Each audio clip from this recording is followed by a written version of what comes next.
আপনারা দেখতে পাচ্ছেন অরিজিনাল বাড়িলতি রাজকচুর বীজ। প্রিয় দর্শক, আমি মোহাম্মদ আসাদ আলী এখন অবস্থান করছি আনালিয়া, রানীনগর, নওগাঁ জেলায়। এখানে আমি 5000 চারা এনেছি। তো আসুন দেখেন আমাদের চারার মানগুলো একটু যদি দেখাই, একটু কাছে যদি আসি দেখাই।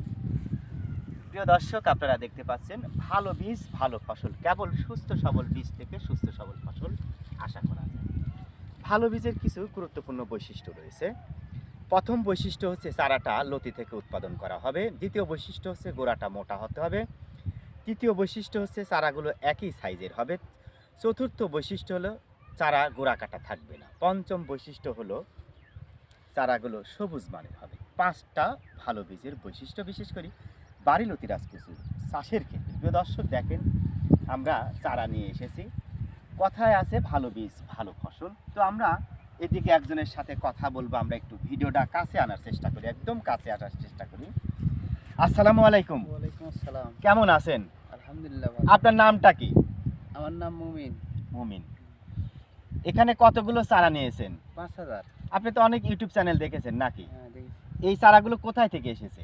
নাটোর। নাটোর। আপনি কি নাটোর গিয়েছিলেন? হ্যাঁ আমি গিয়েছিলাম খেতে। আমার খেতে হ্যাঁ গিয়েছিলেন? গিয়েছিলাম। আপনি তো অনেক ইউটিউব চ্যানেল দেখেছেন। তো এই এত দূর থেকে নওগাঁ থেকে নাটোরে কেন গেলেন?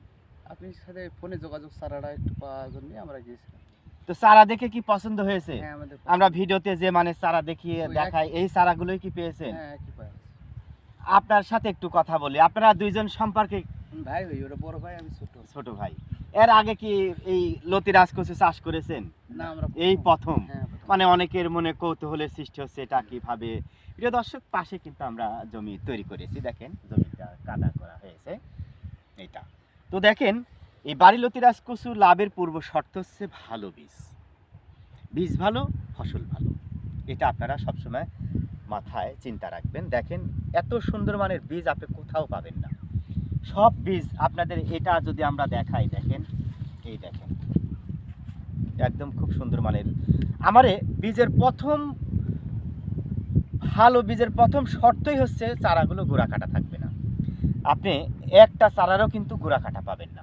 হয়তো মাঝে অসতর্কবশত হয়তো একটা চারার গোড়া কাটা থাকতে পারে। দেখেন আপনারা যদি একটু ভালোভাবে যদি দেখেন, দেখেন খুব সুন্দর মানে আমরা এত সুন্দর মানে বীজ সরবরাহ করি যা কল্পনার বাহিরে। দেখেন খুব সুন্দর মানের বীজ।